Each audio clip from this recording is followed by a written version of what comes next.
Cake खायचा म्हटला की सगळ्यांना जरा दहशतच वाटते. एक तर हेवी सगळं त्याच्यामध्ये असणार आहे, काही काही असणार आहे, मैदा वापरावा लागतो, अंडी वापरावी लागतात, खूप सारं तूप वापरावं लागतं. पण असं न करता आपण अगदी थोडं थोडं करून आणि साखरही नाही टाकणार आहोत, आपण गुळाचा बनवणार आहोत आणि कणिकच वापरणार आहोत त्याच्यामध्ये. बघा माझ्या पिल्लांनाही आवडलेला आहे असा मस्त केक. चला आपण बनवूया आज. नमस्कार, मी जुई आणि जुईज किचन आणि हॅक्समध्ये तुमच्या सगळ्यांचं स्वागत. बिना मैदा, बिना साखर, बिना अंड आणि बिना तेलाचा केक. चला आपण बनवूया आज. कमॉन. हे मी काही ड्रायफ्रूट्स घेतलेत, ते चिरून घेतलेत, म्हणजे काजू घेतलेत, बदाम घेतलेत, बदाम चिरून घेतलेत आणि मनुका. आणि त्याच्यावरती मी जराशी थोडीशी रेड वाईन टाकलेली आहे. रेड वाईन म्हणजे काय नाही, लाल द्राक्षाचा ज्यूसच असतो. थोडासा आपला त्याच्यामध्ये काहीतरी अल्कोहोल असतं, 14% वगैरे. सो हे टाकून आणि आपण फ्लेवर यायसाठी आणि कलर यायसाठी एक सुंदरसा फ्लेवर येतो याला, म्हणून हे थोडंसं दही होतं. दही कमी आहे, तुम्ही जास्त पण घेऊ शकता. मी आता दुपारच्या वेळेला ते दही काही आणायला गेली नाही आहे. आता याच्यामध्ये आपण गूळ घालू आणि गूळ माझा जास्त काळा आहे, तो अगदी जास्त काही हे क्लिअर न करता आणलेला आहे, त्यामुळे जास्त डार्क आहे काळा गूळ. हेल्दी असतो म्हणतात थोडासा. तर थोडी साखर घालून घेऊया आणि हे सगळं ढवळूया. आता हे ढवळायसाठी आणि पातळ व्हायसाठी याच्यात थोडंसं दूध घालू आणि ढवळून आणि गूळ वगैरे सगळं मोडून घेऊया. गूळ काही तो फार कडक नाही आहे.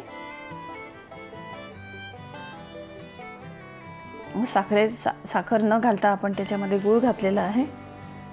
सो साखरेची दहशत बाळगण्याचं काही कारण नाही आहे. हे बघा, गूळ मी ढवळून घेतलेला आहे, पूर्ण मोडून घेतलेला आहे. आता आपण ह्याच्यात हे बहुतेक सगळंच दूध टाकून घेऊया. लागेल तसं आणखी पण आपण मिळवू त्याच्यामध्ये, नथिंग टू वरी. आता हे पातळ केलेलं थोडासा तूप मी टाकलेला आहे त्याच्यामध्ये, जास्त नाही, 10-15 ml वगैरे असणार ते. पण मी तेल वापरणार नाही आहे. त्याच्यामध्ये तेल वापरलं जातं, पण तेलाची बाबा मला फार भीती वाटते. तर हे सगळं आपण ढवळून घेऊया आणि याच्यामध्ये आपण घालूया थोडी आता दूध पावडर, एक जेमतेम अर्धी वाटी, अर्धी छोटी वाटी. छान मिळवून घेऊया. मस्त हे विस्कर जे आहे त्यांनीच मिळवून घेऊया. काही चाळण्याची वगैरे वगैरे वगैरे गरज नाही आहे. फटाफट आपलं बनवून टाकायचा केक.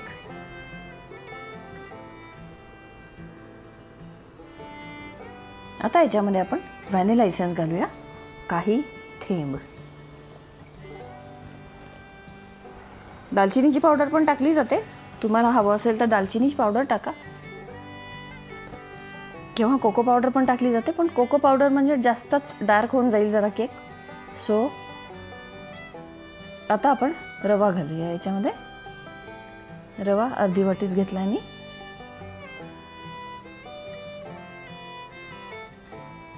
व्हिस्करनी चालूच ठेवायचं आहे ढवळणं, ते थांबवायचं नाही आहे, छानपैकी चालू द्यायचं आहे. आता आपण याच्यामध्ये त्याआधी ड्रायफ्रूट्स घालून घेऊया. कणिक मिळवणारच आहोत, पण आधी आपण हे भिजवलेले ड्रायफ्रूट्स घालूया रेड वाईन सकट. याच्यामध्ये एक छान फ्लेवर येतो रेड वाईनचा. सो गोव्यात वगैरे ना, जेव्हा कार्निवल्स वगैरे असतात किंवा डिसेंबर महिन्यामध्ये, म्हणजे क्रिसमसची वेळ असते ना, तेव्हा काही ठिकाणी अशी रममध्ये ड्रायफ्रूट्स वगैरे भिजवलेले पण केक्स मिळतात. अत्युत्तम लागतात ते, फार छान. प्लम केक वगैरे वगैरे, प्लम किंवा मग ऑरेंज झेस्ट वगैरे किंवा लेमन झेस्ट वगैरे. याला लेमनला आणि म्हणजे लिंबाची सालं किंवा मग संत्र्याची सालं ही पाकवून लिकरमध्ये वगैरे छान मुरवून असं, आणि त्याच्यामध्ये तुकडे टाकले जातात ते साखरेच्या पाकात भिजवून वगैरे. सो ही पद्धतच आहे ॲक्च्युली. आता आपण याच्यात हळूहळू हे कणिक टाकणार आहोत. मैदा मी वापरलेला नाही आहे, लक्षात ठेवा.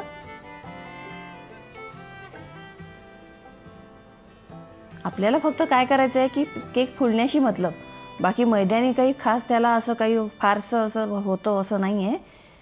We can follow our diet, good diet practices. शक्यतोवर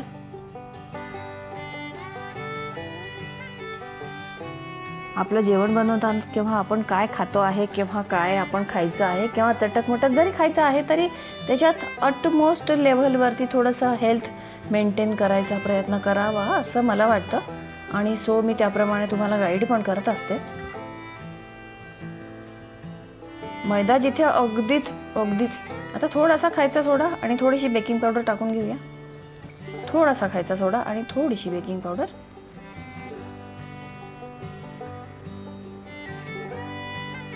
आणि परत व्हिस्किंग चालूच ठेवू आपण. आता हे बेकिंग पावडर ह्याच्यामध्ये ॲक्टिवेट होईल.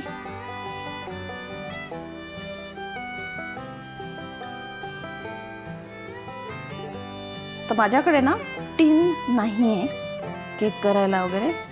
खूप दिवसांपूर्वी होता पण तो आता आठवत नाही आहे कुठे गेला. ओव्हनसोबत तोही गेला बहुतेक.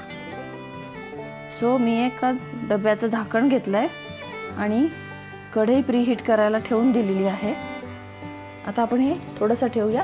हे बघा, हे मी चक्क एका जर्मनच्या डब्याचं झाकण घेतलं आहे आणि याच्यामध्ये आतमध्ये याला ग्रीसिंग करून घेतले आहे तुपानी. आणि याच्यावरच आपण हे केकचं सगळं बॅटर ओतूया.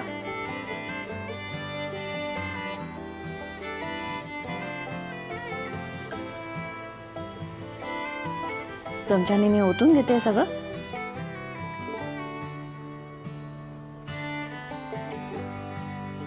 ओतून घेतलंय. आपण याच्यामध्ये आता टुटी फ्रुटी ॲड करूया. थोडंसं ठक ठक ठक ठक करून मी पसरवून घेतलंय ते. थोडंसं याने डेकोरेट करू आपण टुटी फ्रुटी. मला हिरव्या काही मिळाल्या नाहीत. ते हिरव्या रंगाच्या टुटी फ्रुटी तशा कशा तरीच मला वाटतं. थोडासा लालच रंग बेटर. तसेही आपण आतमध्ये ड्रायफ्रुट्स घातलेलेच आहेत त्यामुळे ते आतमध्ये छान लागणार आहे. आता हे प्री हिटेड आपण कढई आधी मी तापवून घेतली होती. याच्यात आपण सरळ अलगद ते सोडणार आहोत. हे बघा, हे झाकण मी असं ठेवून घेतलेलं आहे. खूप शोधून विचार केल्यानंतर निर्णयाप्रत आली मी की आपण झाकणामध्ये केक करू शकतो. यस, उगीच टीन कशाला आणायचा.